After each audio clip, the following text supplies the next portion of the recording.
IT is the primary weapon system, I think, for NATO, for any organization.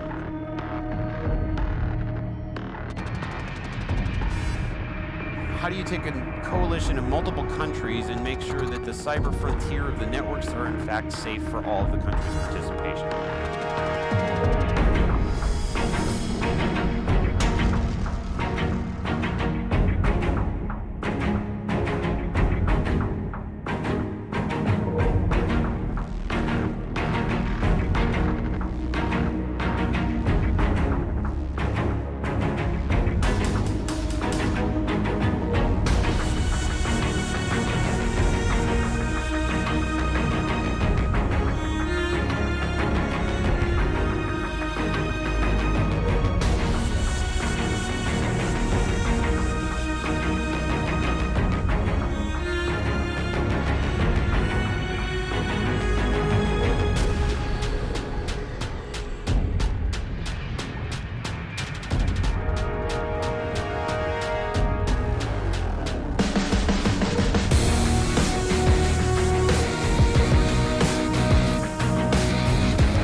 Good morning. Welcome, everyone. Wasn't that a fantastic video? The team has done a great job, and every event that we have like this, those videos just get more engaging and more capturing. Actually, the clip about the headquarters going up, the time-lapse photography, that's the first time that's been seen publicly. So it's a interesting view. I remember in 2012 when we were asked to put that camera up and to monitor the progress. It was a fantastic view. Well done, team, and I appreciate that very much. NIAS has been an institution in the cybersecurity community now since 2005, and this is our 14th running of it, and it just keeps getting bigger and better. As of this morning, we have over 1,800 participants, and a diverse group from around NATO. We actually have over 500 participants from the nations, 274 exhibitors, 233 are from industry, 580 from across NATO, from the commands and the agencies. We've got 24 from academia. This is a new and growing group, and 9 from the not-for-profit sector.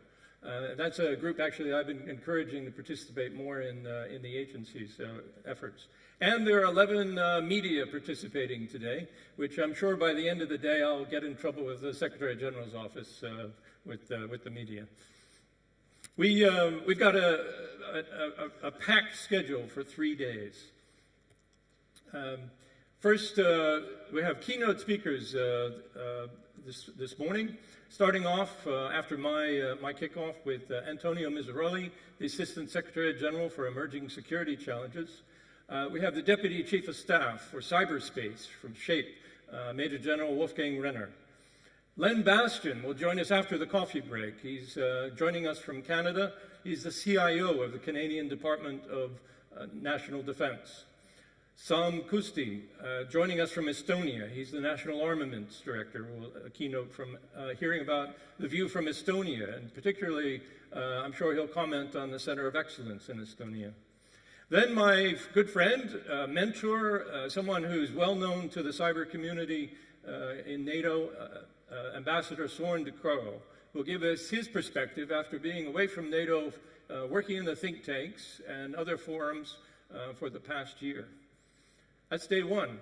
We also have workshops, many workshops, and there's some really interesting things going on in the exhibition area where I saw some on hybrid warfare. using cell phones in secure spaces. These are really interesting topics, so get into the workshops. These workshops, I understand, a lot of people get credit for them, and they use them for educational purposes, so that's great to hear.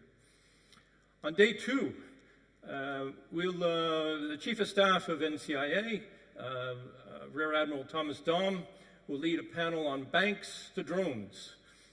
He'll be followed with keynote speakers from industry. We'll hear from Amazon, Infodos, Atos, and Microsoft. Murray Davidson, our Director of Service Strategy, will lead a panel on resilient applications and the cloud, or as Murray likes to talk about it, NATO doesn't exactly have a cloud, it has a rising fog. So that'll be an interesting panel. Then more workshops in the afternoon, more workshops. Day 3, it's a big day, stay for day 3. We have my colleague from NATO, the international staff, Camille Grand, who's the Assistant Secretary General for Defense Investment, followed by a panel discussion on attracting diverse talent, not only to NATO, but to the cybersecurity business. We have Ms. Diana DeVivo, who's from my front office, and very excited to have her leading that and moderating that panel. Following that, there'll be General Renner will lead a panel of military experts, 4 military members from across NATO, to provide the military perspective on where we are on cybersecurity today. And then keynotes from Dutch Sec and from Eclectic IQ. Those are 3 very packed days. We have lots of activities in the workshops, so make sure that you follow through on those. And what these 3 days really remind us and point out is that from the diverse speakers, from the international staff of NATO, from the military staff, is that it really takes a team to secure NATO networks. So cybersecurity is a team sport. It's a team sport, and it starts with the nations. It starts with the nations sending representatives to the North Atlantic Council, to the NAC. Then the NAC challenges the international staff to really develop a cybersecurity strategy, and they've done that several years ago.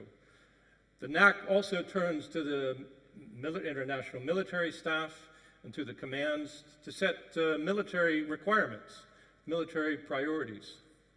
And they also turn to NCIA through its charter back from 2012. NCIA is to design, deploy, and defend NATO's networks. It's to train cyber warriors, and it's to engage with industry, because we can't do this alone. We need that partnership with industry. They have the innovation, they have the technology, they bring in new ideas and talent. So this is really, cybersecurity is really a team sport. And you see that in the video, how we've all collaborated together at various levels of NATO. And clearly, industry is key to bring in that technology and that talent. So I spoke at this event. I kicked it off last year, and a lot's happened in that past year. I was actually in the midst of a 90-day review when I spoke last time. And we took stock of the agency. It was 5 years after the agency reform and the efforts to bring 5 entities together. We did some deep dive analyses into various aspects of the agency, looked at business processes. We took stock. We wanted to identify and make sure we had a solid footing. We went to first principles to understand our mission, our vision, and our strategy for NCIA. Our role in NATO is really deeply rooted in the Washington Treaty of 1949. Actually, it was April 4th of 1949, and in 6 months we'll be celebrating the 70th anniversary of the Washington Treaty. There'll be a large event in Washington that you'll see, I'm sure, advertised or on the news.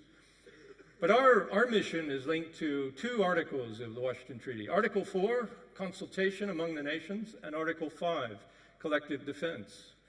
For consultation, you can imagine that the IT is critical, that the communications is critical. It's not only among the nations, but clearly in NATO headquarters. Summits, getting the heads of state together, ministerials, NAC, the NAC conferences. All of this is collaboration and working together, providing them the tools, the communications tools. It's network services, the 800 points of presence that we have around NATO to connect the nations to one another and to NATO headquarters. It's VMRs, it's VTCs, it's email, it's all of these things that we take for credit, that we understand today are part of normal business that we develop and supply, with industry, of course. Support to collective defense. We're involved with 7 military operations today across NATO, and ranging from Afghanistan to Kosovo to the new mission in Iraq. It's a training mission in Iraq that we're supporting with SHAPE. And the exercises. We have 27 major exercises coming up in this year, or having been executed this year. Trident Juncture being the largest one. And Trident Juncture actually is taking place now, and there'll be 40,000 troops moving into Norway, Sweden, Finland, into those northern areas, ships and troops to demonstrate our capabilities. We've had 22 projects at NCIA to support that activity. In fact, I just returned from Norway and Iceland to follow up on some of our efforts in those areas.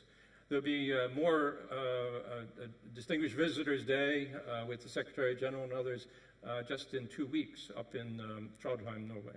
So we're deeply involved in the collective defense mission in Article 5.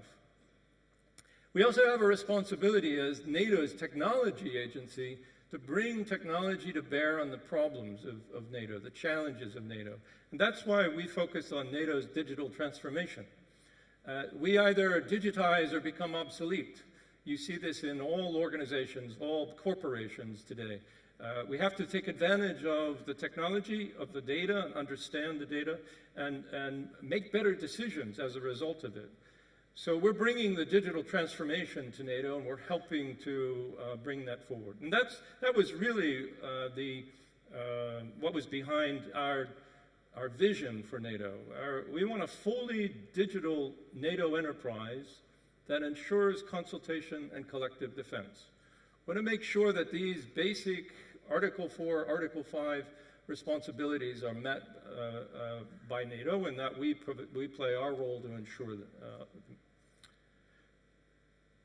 We also have identified a mission. The mission is really in our charter. All 148 words of it.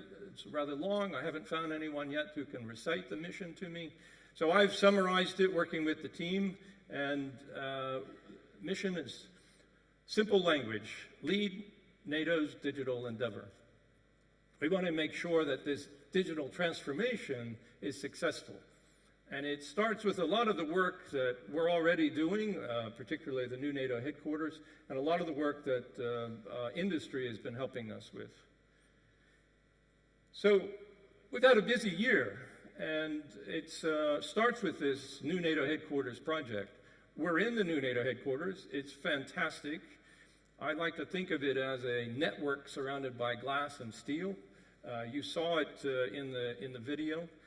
This infrastructure, the IT infrastructure, which we work with Leidos and many other corporations, many other companies to support Leidos, is solid. During the summit, it was successful. This was the July summit.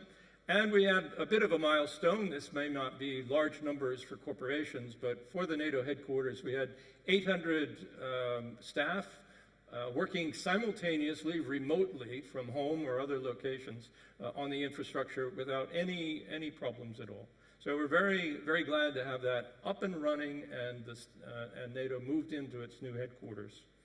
We also we had some challenges with staff capacity, and we've tackled that. We've added people to our recruiting team. We've actually had a net increase of 100 civilian staff. We're up to 1,526 right now, and that's a new high for the agency in terms of civilian talent that we've brought on board. Military, we still struggle with. We're a bit low on the number of military that are sent to NCIA. We're around 900. And for contractor support, We have about 600 across the agency, 600 employees, and we really appreciate the talent that our service support contractors provide to us.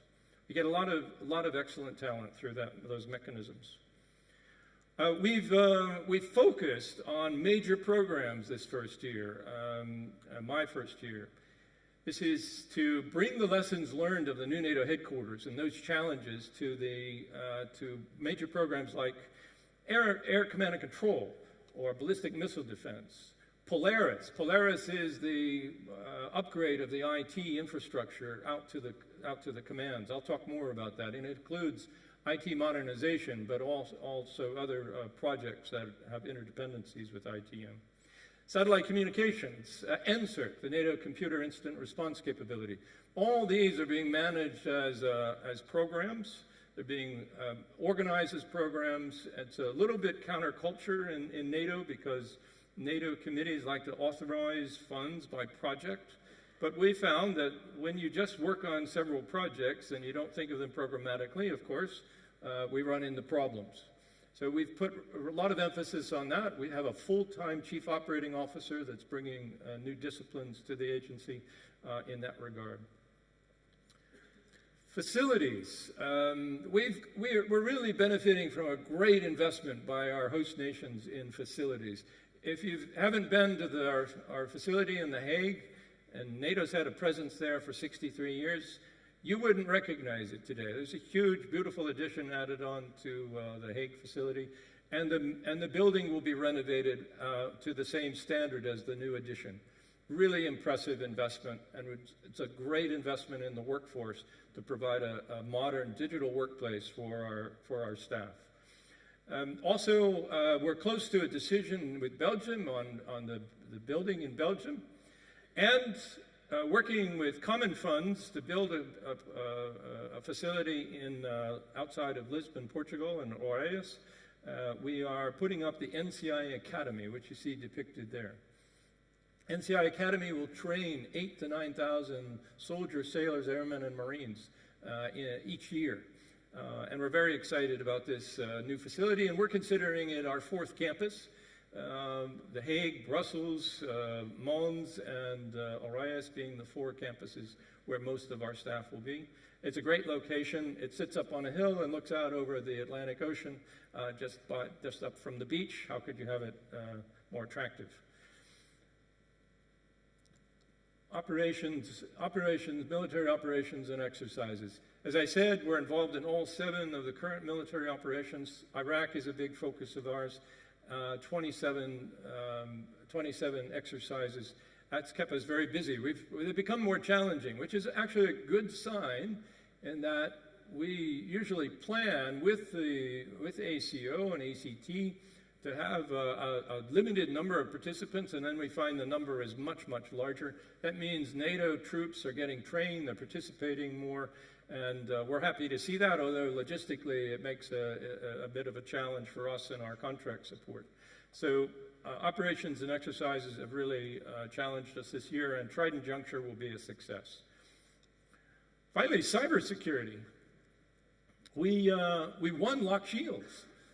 We're still bragging about that. I don't know how many months ago that was, Ian, but we're still bragging about that.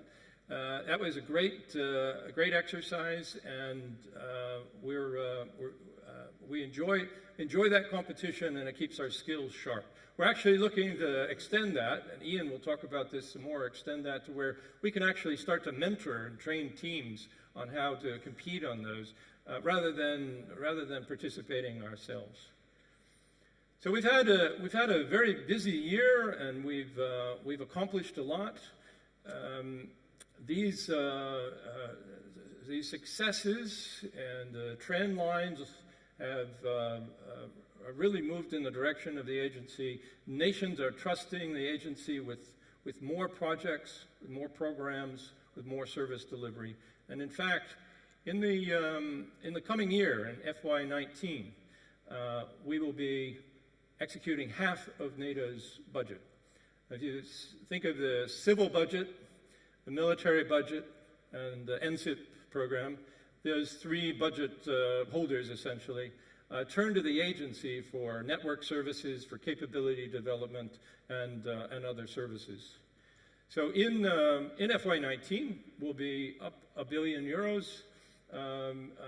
which is about roughly half of NATO's total budget. This is a big responsibility. We don't take it lightly. It means that we need to deliver on cost, schedule, performance. It means that we need to work with our industry partners to deliver on cost, schedule, and performance. And we need to make sure our internal processes are good, that we're efficient in actually getting contracts out and working with industry in a fair and objective way. All this money, though, goes to delivering capabilities for NATO. And in summary, I like to think of these investments that we're making, whether it's the new NATO headquarters, whether it's the Polaris program, it's cybersecurity. All of this goes towards what I've referred to as NATO's digital endeavor. And this endeavor, I call it an endeavor because it's not going to happen overnight. This is going to be many years in the making, and we transition through this over time. This includes world-class workforce, a workforce that has the tools, the end user devices, the applications, the tools, the processes to do its job efficiently and effectively for NATO. It includes modern infrastructure, a resilient, static, and deployed infrastructure, one that will withstand a first strike in terms of cyber attacks. It includes global communications, terrestrial and satellite, to ensure that we work with our industry partners in order to provide those, clearly. But the global communications help us with not only the missions, the military missions, but the exercises. We want applications. Many of you are involved in applications development.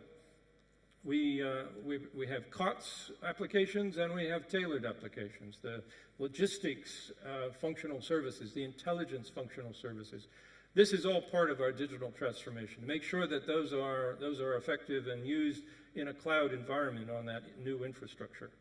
We want strong and resilient cybersecurity, and that's what we're all here to talk about and to focus on. Cybersecurity, none of this applications and infrastructure or the workforce is effective if we're subjected to a cyber attack. We want digital workplaces. We want to make sure that the office spaces are effective in terms of a digital environment. We have the new NATO headquarters. SHAPE is building a new headquarters. Even NSPA is now in discussions to expand and develop new facilities in Luxembourg.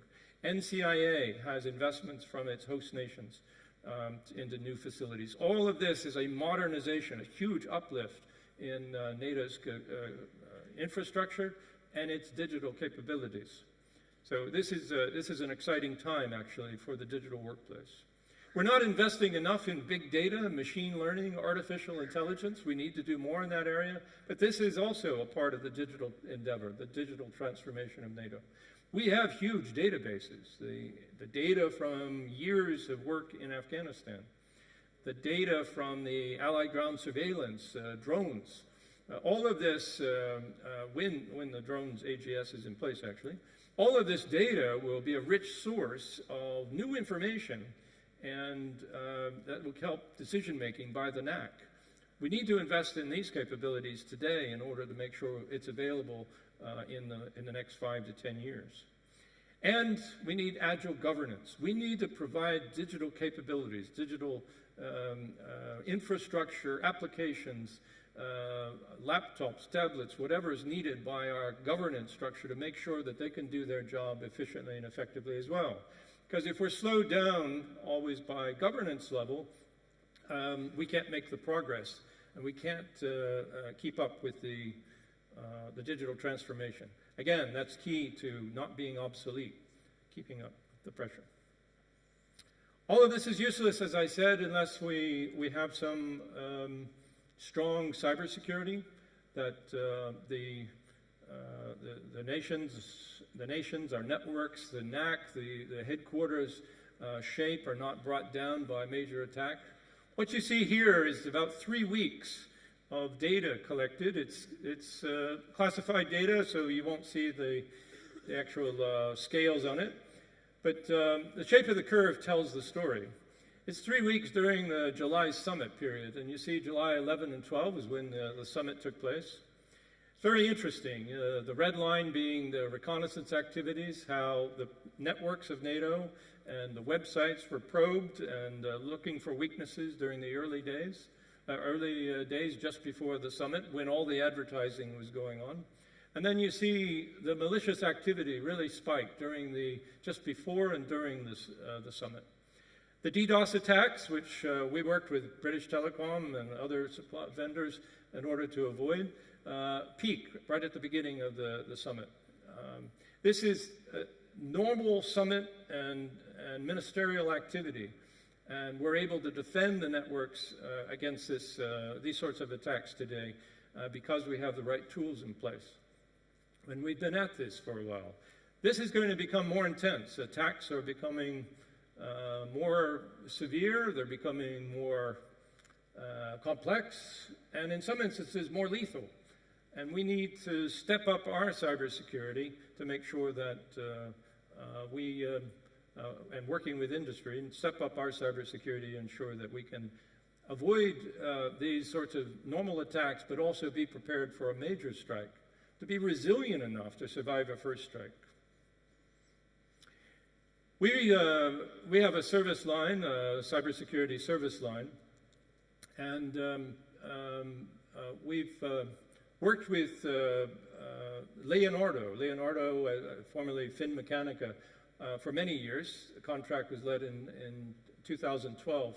There are about 30 staff from Leonardo that supplement about 170 staff of the NATO staff in the cybersecurity service line. That's where NCIRC is. That's where we put sensors on the network. We protect the network. Leonardo's been with us throughout this journey since 2012. And recently, we've had to increase the number of network nodes that were protected for NATO. We, in particular, the facility at Sigonella, where we have the Allied Ground Surveillance program going to operate out of. At this time, I'd like to invite up to the stage Andrea Campora of Leonardo to talk a little bit about a project of deploying 10 new sites. It came in early and on budget. So, Andrea, thank you very much, Kevin. Thank you. Good morning to everybody, and thank you again to Kevin to this possibility to share with you a successful story not only for Leonardo, but to, I believe, all the agency, NCIA, about this extension of the NCIRC to 10 additional sites, which were delivered on budget and on time. NCIRC is the NATO incident computer response capability. It's actually a world-class cyber incident detection and management capability through which the NCIA leads actually the protection service amongst cyber threats for all the alliance. Actually, Kevin asked me, thanks to this success, which was actually announced last year in the NIAS, which would be 4 key factors to witness this kind of important success of Leonardo and of the NCIA. We believe first thing was from Leonardo an in-depth knowledge about the cyber estate of NATO. Of course, we knew very well, having been working since 6 years, all the characteristics of the hub. We had a very strict site survey procedures with documentation, so was key the capability of estimate accurately resources, exact scope, and exact time. That was very important. Second aspect was, of course, technical. A very flexible technical architecture, since the sites were very different, one from the other one. Some were headquarters, some military schools, some have very different technological asset, data center, and so on, and different were the functional requirement of NCIA. So, an architecture able to define a few enclaves model to be pre-tested in terms of compatibility and to be adapted for each single site was very important and gave also resiliency to the operation afterwards and maintenance. Third aspect, very important, was a proven integrated logistic support system, which receiving in a central hub all material from vendors, pre-testing, once everything was shipped to the site, even far site, was shipped as a good package. So on site it was quite a commodity just to have the commissioning, installation, and in case of electrical failure, advanced discovery was key to save time. And the last one, of course the most important, it was the team working. I know that everybody can think this is a bit overused in terms of word, but team working, we mean culture. Leonardo actually has been one of the founders of the UK Institute for Collaborative Working that then became an ISO standard. Actually, it was not contractual, but we can tell you that both parties, and Leonardo and NCIA, managed this project in a very collaborative way according to the principle of the collaborative working. A gated process, so sharing and jointly owning the very sensitive aspect of the process between customer and supplier, in particular the engineering and equipment delivery. That was very key to define the dependency from the two parties and to avoid delays, preparation of the site and so on. So Kevin, actually during your presentation you used a word, cyber defense is a team sport. I could add also, as said by Ambassador Ducaru, played among credible and capable partners. This is the spirit of Leonardo in being global NATO cyber defense mission partner. Thank you. Thank you.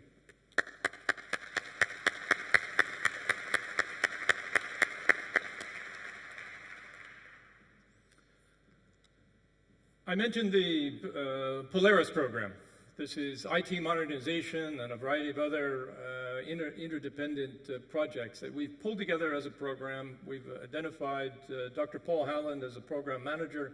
We have a senior responsible owner as Ludwig de Kamp, who is also the agency's chief operating officer. This is a full agency program. All the service lines are affected, and everyone is pulling for Polaris to make sure this is a success. It has an impact not only on NATO and the way NATO does business, but an impact on the agency, the way we provide centralized services. And there's a lot in these centralized services that we have to learn and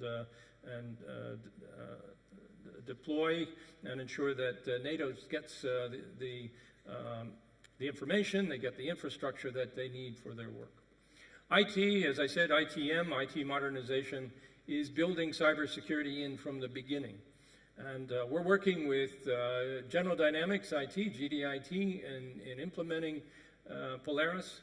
And at this point, I would like to invite up to the stage someone well known to this audience and well known to NCIA, Malcom Green, Vice President of General Dynamics Information Technology. So Malcom, please join us.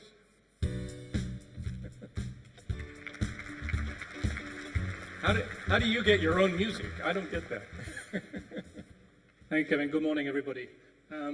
Quite an introduction. I was given the microphone and told 3 minutes. So for those of you who know me, there's the first challenge. General Dynamics IT modernization. How did we build in and design cybersecurity? Well, wouldn't it be great if there was that little app you could go find, yes, cybersecurity, take product X. Well, it doesn't exist. It will never exist. It's an ongoing battle, an ongoing war that we have to stay ahead of the adversary. What did we do? Well, we have a number of innovation labs across our company, and we continuously evaluate products.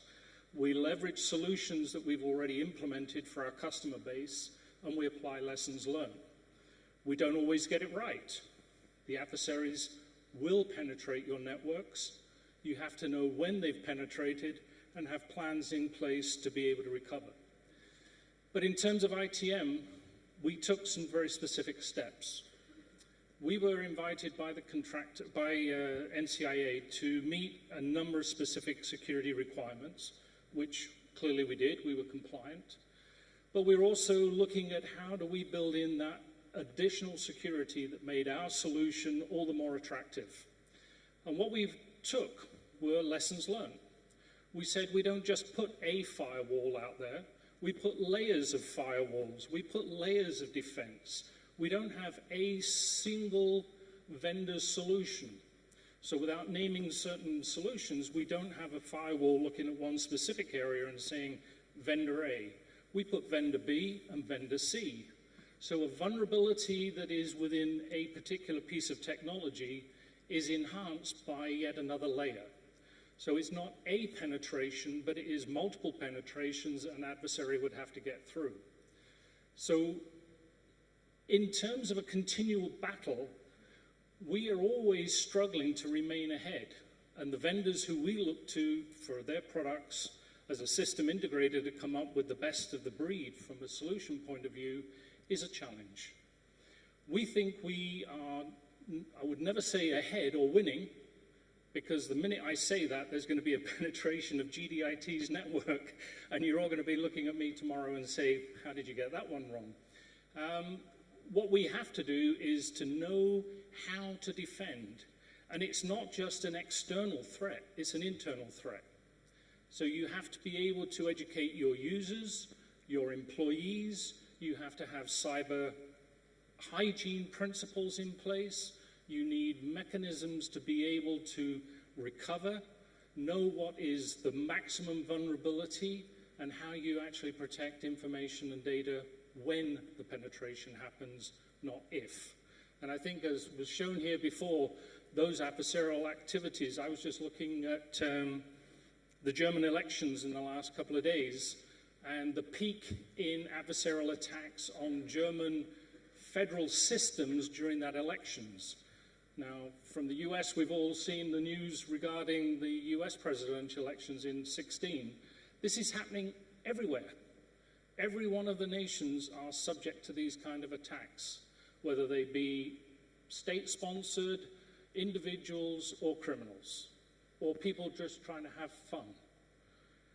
But in terms of IT modernization, we will continually face the battle that we are managing obsolescence in terms of technology. The technology we roll out today will be obsolete by the time we start to use it. And there will be 3 or 4 generations rapidly coming on board, coming on stream. IT used to have a 3-year life cycle average.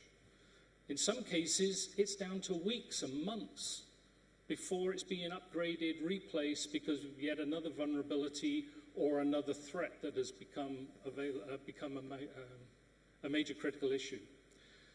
So if I left you with any message, I would say to you, there is no solution. There is no one single panacea that is going to say, that's what you've got to do. It is a number of activities, a number of layers, a number of protections. Somebody once said to me, think of it as your house. If you go out and put a burglar alarm on your house, it will be overdone. You need to have layers of security. And I'll stop. Yeah. Thank you, Malcolm. Thank you, Kevin.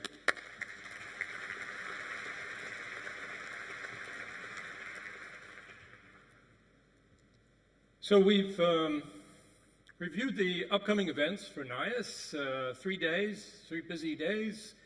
We talked a little bit about NCIA, spoke about the digital endeavor, NATO's digital transformation. We've heard from Leonardo and we've heard from General Dynamics about ITM and NSERC. I'd like to leave you with one more thing, just to completely rip off Steve Jobs and Apple. Today, NATO has 3 key roles to play in cyberspace. To drive progress across the lines, to act as a hub for information sharing, training and expertise, and to protect our networks. NATO's second role is as a hub of operational information and expertise. We share information about cyber threats in real time. As we did with the European Union, nations and private companies during last year's WannaCry and NotPetya attacks. drive cybersecurity progress across the alliance, act as a hub, real-time information, training and expertise, and protect NATO networks. NCIA is involved in all of those. We can't do it without a team. We took those words to heart and would have looked at them over the past several months. This was in May. The Cybersecurity Service Line examined them. How can we do more? How can we step up our game? And I'd like to announce this morning to this group three initiatives that we're taking in order to step up. Many nations already have national cybersecurity centers. We have National Cybersecurity Center in the Netherlands and in the UK. Others are developing them. They're building on and replacing, in some cases, the certs that used to exist. So they're expanding these national cybersecurities. We want to connect them. We want to connect them in real time. So we're going to establish a network, a secure network, inexpensive but secure network around these national cyber centers to ensure that we're communicating on threats as they happen. And to make sure that we have protocols that if there's a massive attack against the infrastructure, which would actually shut down this secure net perhaps, that we know how we follow up. So first, sharing in real time information with these national cybersecurity centers. Two, we're expanding our curriculum at the NCIA Academy. I indicated that this facility outside of Lisbon is going to include or have 8,000 to 9,000 soldiers, sailors, airmen, Marines, and civilians going through it. We want to expand that curriculum to cover advanced cybersecurity training and education for that military. That's the second one. And third, we've taken a look at the cybersecurity service line, and we'd like to restructure it to make it fit for purpose. We'd like to establish it as a NATO cybersecurity center, not just not a national cybersecurity center, but clearly a NATO cybersecurity center to link with the other NATO member cybersecurity centers. So three new initiatives that we're doing internally, and for any of you that work on NATO resources, I'm using internal resources to pay for this. That may I know all the resource people are having a conference in Paris, so that may stand for a week before I get arguments. But these are new initiatives that we're following up to ensure that the Secretary General's guidance is really fully implemented, and that we continue to drive cybersecurity across the alliance.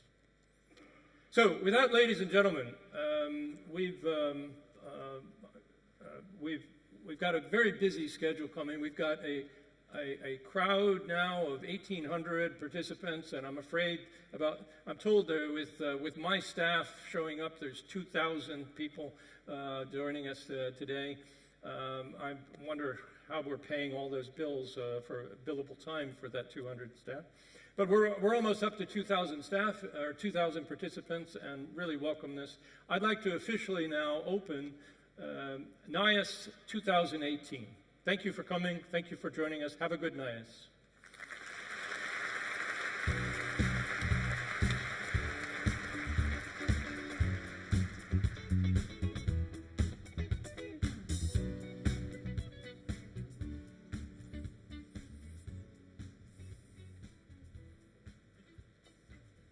Antonio Missiroli is the Assistant Secretary General for Emerging Security Challenges, and his office, his predecessor, and his office is responsible for the cybersecurity strategy for NATO. And I'd like to welcome Antonio up to the podium now, and come on up and provide his comments from the policy side, from the international staff. Antonio, welcome.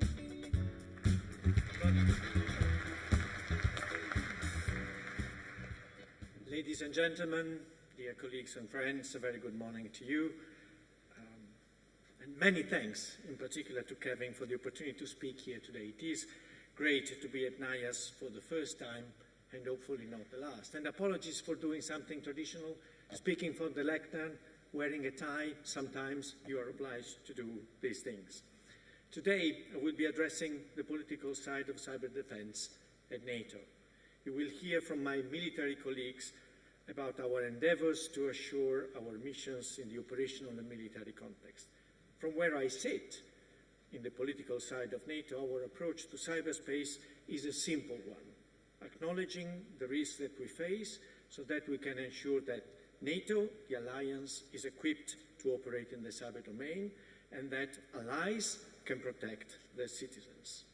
From our brand new headquarters in Brussels, which is almost as impressive as this venue, securing this endeavor means continuing to adapt to the threats we face, ensuring that we can defend ourselves as effectively as we do in the other domains, and developing measures to impose costs on those who would harm us.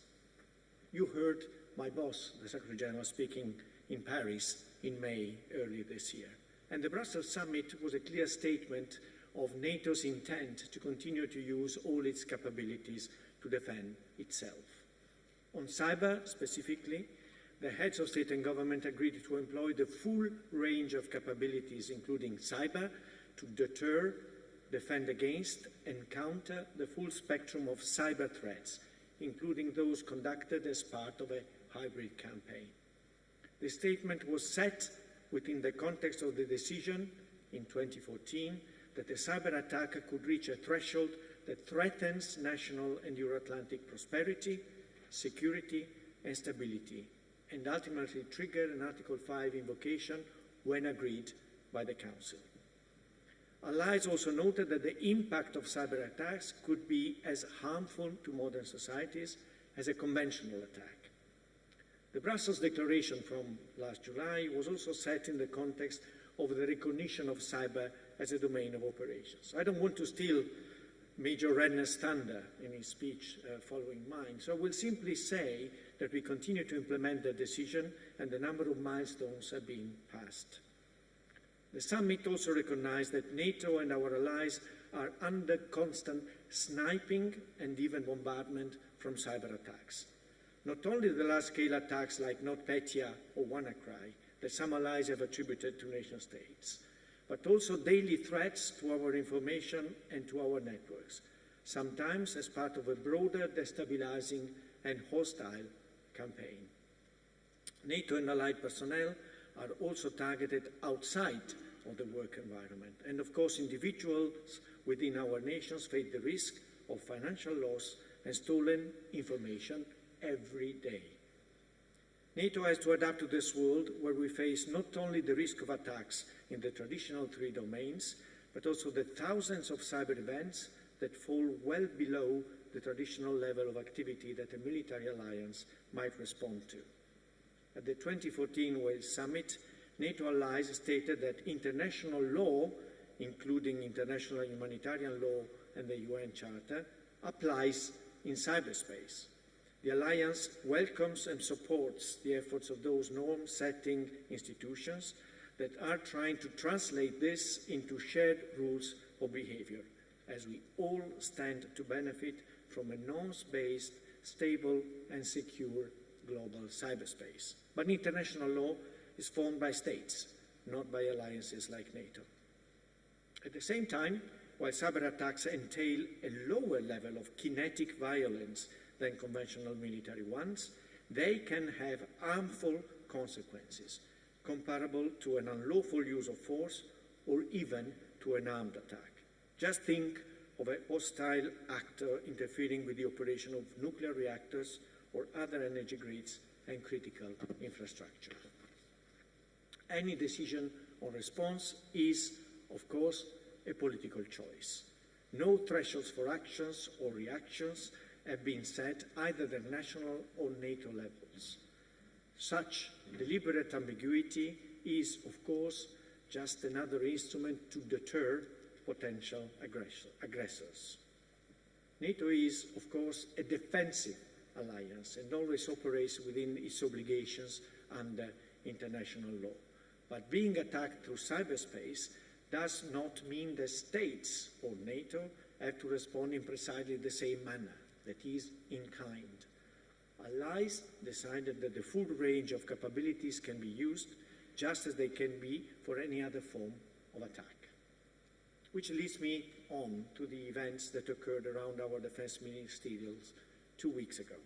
The facts.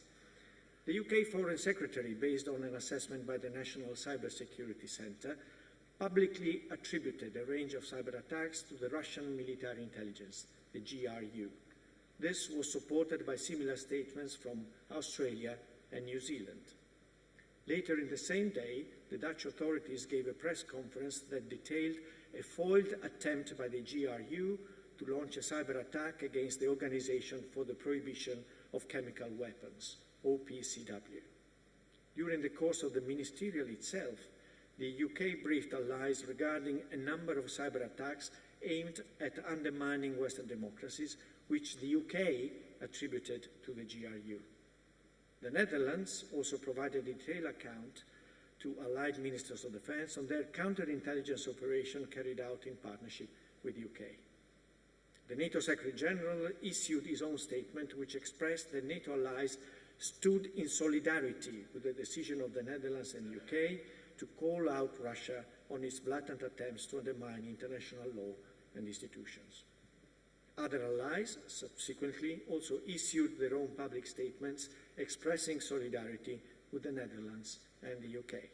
And later in the day, the United States Department of Justice issued an indictment on 7 Russian military officers in connection with a series of attacks in Canada to WADA, the World Anti-Doping Agency, and the OPCW. There are a number of noteworthy aspects to these developments. First, the role of NATO as a venue to share information and facilitate important and sensitive discussions on cyber attacks among allies. Also, the expression of solidarity given individually by allies, but also by the Secretary General. Third, the political nature of the coordinated attribution building upon comprehensive functions of intelligence, analysis of technical data, and plain old detective work. Also, the degree of coordination exhibited by the different allies, which served to amplify the effect of this state practice on the international stage. And the fact that international organizations like the OPCW or WADA, bodies that serve to uphold the rules-based international order, are now seen as legitimate targets. And finally, more generally, the value of such coordinated action in sending a message regarding what is acceptable behavior, echoing the clear statements of allies. This just shows how NATO is already adapting and how states are already using the diplomatic and political tools available to have an impact against those countries engaged in malicious cyber activity. And what else is NATO doing? As I said, you will hear more about the recognition of cyberspace as a domain from my colleague, Major General Renner. But the allies are also committed at Warsaw in 2016 to equip themselves for the 21st century. The instrument for this is the Cyber Defense Pledge, which is aimed at enhancing national networks and infrastructures. The pledge is not just about military networks, it is about allies' resilience more generally. The pledge has 7 key objectives, including capability development, resourcing, organizational structures, training, and education. Cybersecurity and defense is indeed a team sport, as Kevin said earlier on, and allies are not working alone. Throughout NATO, they are working together, pooling their knowledge and experience, and helping and supporting each other. This demonstrates the pledge's multiplier effect across the alliance, with the combined results being far greater than the sum of their parts. We recognize as well the importance of the private sector. They are not sitting on the bench in our team sport, as it is they, after all, who develop and operate the vast majority of networks worldwide. Through the NATO Industry Cyber Partnership, our continuous interaction with industry partners helps provide quick notice and rapid mitigation for many activities that have been detected against systems in allied nations and at NATO. During the WannaCry and NotPetya attacks, we quickly reached out to our industry partners. The information exchange was critical for getting the most up-to-date picture of a rapidly evolving and complex situation. Moving forward, Given the cutting-edge developments in the cyber domain, such as artificial intelligence, we will need to do more to leverage the power of industry and academia and closer align this cooperation to our requirements. Ladies and gentlemen, time to conclude my remarks. I began by highlighting the outcome of the Brussels summit, particularly the commitment for NATO to use its full range of capabilities to deter, defend against, and counter threats, including cyber, and how this meant that NATO needs to adapt, and is adapting, to the 21st century threats, including understanding its role where activity occurs below the threshold of an armed attack. I also highlighted the applicability of international law in cyberspace, and our allies are setting out how they see cyber activity, demarcating some of the boundaries they see as already existing. The series of attributions and indictments led by the Netherlands, the UK, and the US earlier this month were a fresh sign of how allies are already using some of the many tools at their disposal, and how NATO is a forum for such discussions, serving to amplify and enhance the clear messages being sent to those who would attack us. NATO is also continuing its work to help allies build their resilience, enhance their ability to defend against attacks, develop the right training and development plans, and more generally give cyber defense the right priority within national government. Given that this is NIAS, we should also not forget the importance of our partnerships.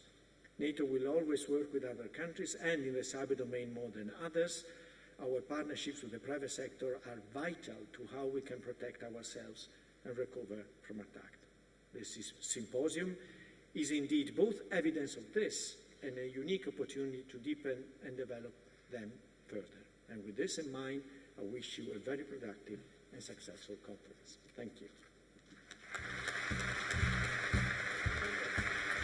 Thank you very much. Thank you very much. We have a speaker's gift, but also something in addition.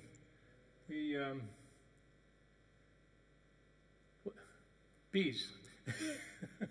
The hexagon. You've seen all these hexagons in my briefings. And the hexagon is probably one of the most stable shapes in nature. In fact, you're not going to see this because, oh, there we go. You've even seen the hexagon in the cloud formation on the North Pole of Saturn. So it's a sign of stability, strength, and endurance. And that's what we want to see in our partnerships, our cooperation with the international staff, with the policy community, our cooperation with the military, with SHAPE, ACO, ACT, and our partnership and cooperation with industry. So with that, I asked the creative media team at NCIA to develop a new coin that would symbolize this, and there it is. So I'm sharing this with all the speakers, and Antonio, you're the first to get it this morning. Thank you very much, and thank you for representing the policy community at NIAS today. Thank you. Thank you.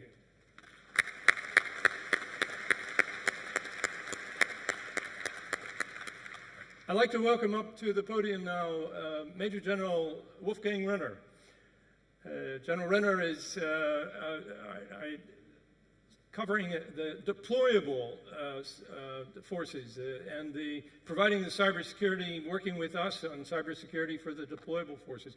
One of the major initiatives which the Secretary General recently announced, which he's responsible for, that I didn't mention in my kickoff, was the Cyber Operations Center. This is a huge new initiative which General Renner is responsible for, and we'll talk about in his briefing. And I welcome you to the podium, sir. Welcome. Thank you very much. There you go. That's forward. Yeah. Good morning. It's good to be back at NIAS. So last year I joined the audience. This year I'm up to stage, which is great. So in fact, I have to admit, it took me approximately 40 years of experience or gaining experience in the cyber IT business. Today I made it. Today is the day. Thank you, ladies and gentlemen, and thank you, Kevin, for inviting Sir to speak today. It's on his behalf that I like to take a few minutes to address the military role in cyberspace and to outline how we are taking on the challenge of collective defense in cyberspace.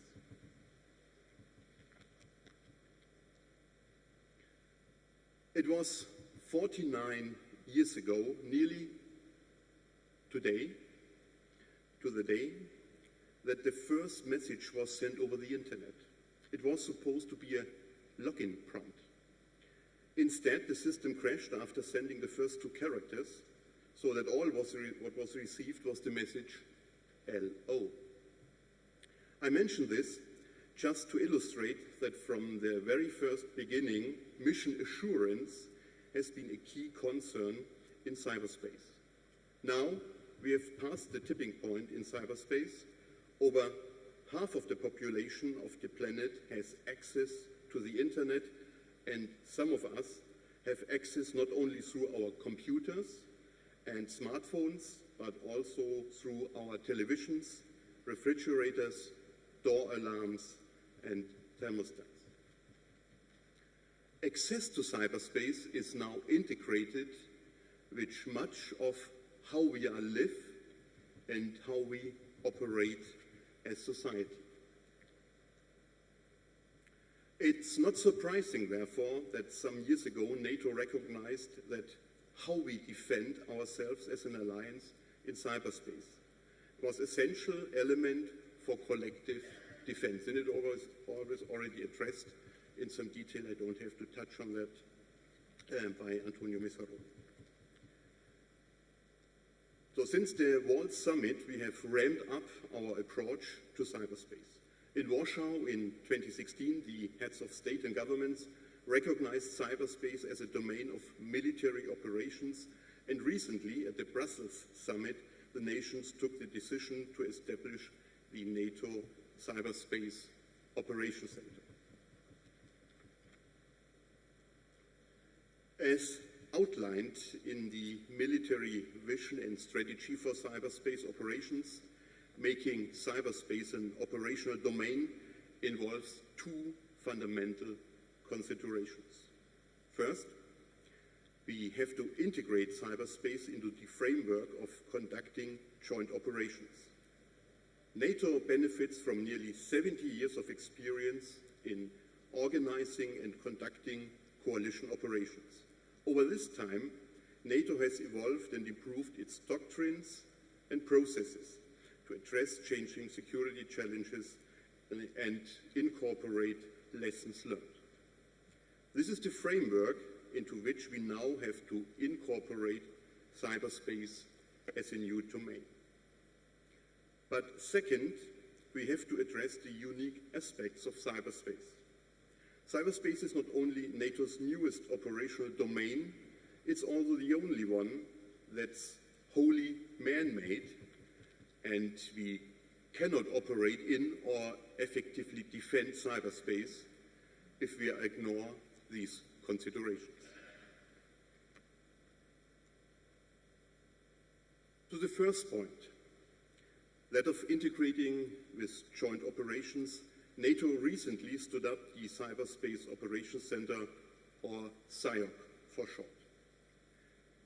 The three principal tasks of the CIOC, listed here on the slide, mirror the key elements of NATO's joint operational planning and execution process. First, the CIOC provides persistent situational awareness to support SACEUR's standing task of providing indications and warnings of security crisis to the alliance. Second, the CIOC addresses the domain-specific aspects of mission assurance to ensure we can prepare for and conduct alliance operations. And third, the CIOC acts as the focal point for cyberspace operations, not just within SHAPE, but across allied command operations, and, of course, in coordination with the NATO force structure.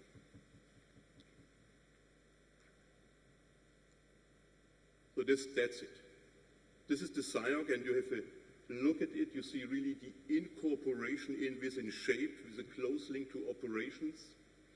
And the CIOC was stood up 31st August this year, so we are really in the crawl phase. try to walk in 2 years, 2020 to 23, with a full operational capability. The SIOC is the theater component for cyberspace. It's an operational entity. That's why, as this slide shows, its operational role is complemented by the staff functions carried out by the J.Scheid Cyberspace Division, the plans part of it. And it works in close coordination with the NATO CIS group, which under my command provides NATO deployable CIS support to alliance exercises, operations, and missions.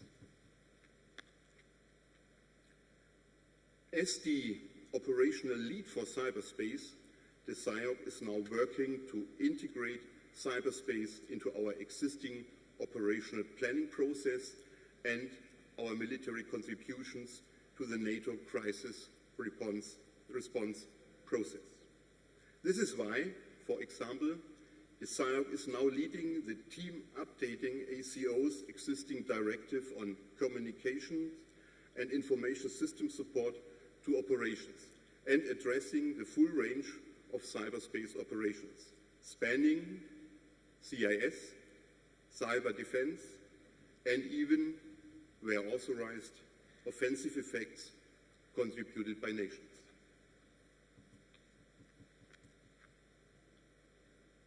But as I stated earlier, we must address the unique aspects of cyberspace as well.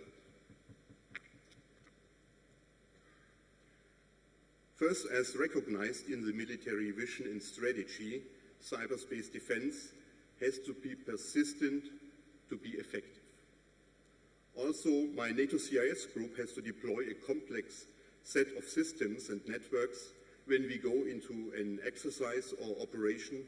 In almost all cases, these are extensions of networks we use every day. As the saying goes, cyberspace is always on.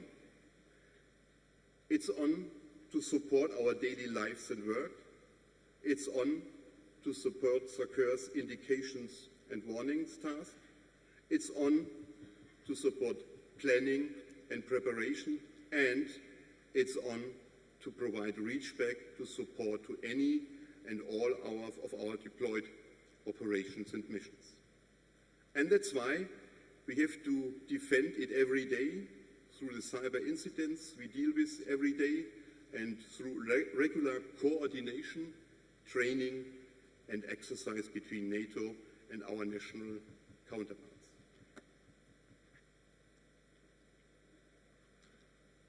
Second, we do not have the benefit of decades or centuries of warfighting experience in cyberspace. We cannot rely on a body of tested doctrine and practices. Cyberspace is not only our newest domain, but the technologies that make up cyberspace and the ways in which we use it are constantly changing. And so, we have to take a proactive approach to developing this domain. We cannot sit back and wait for the crisis to happen.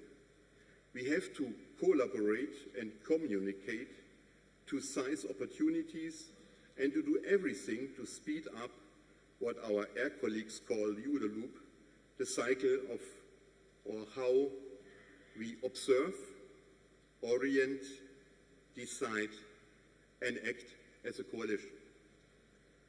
The domain is far too new and far too immature for anyone to have all the good ideas. The good ideas can come from anyone, even on a rare occasion, of course, from a general officer. We might not have all the right answers at this point, but for sure, the wrong answer is to cut off any avenue of communication and collaboration. We only have to look back a few days, was addressed by Antonio already, to see the evidence of how important cyberspace is to NATO as part of today's security environment. The evidence of state interference in critical defense, government, and economic systems and facilities in cyberspace is irrefutable. The message these headlines send, NATO's warfighters, are clear. There are two fundamental realities. First, what happens in cyberspace absolutely affects how we fight, no matter where or when the next crisis occurs. And second, what happens in cyberspace is integral to the collective defense of the alliance. So we hear both messages loud and clear at J.Scheid. I welcome your good ideas and substantive contributions to help us address this challenge. Ladies and gentlemen, thank you very much for your attention.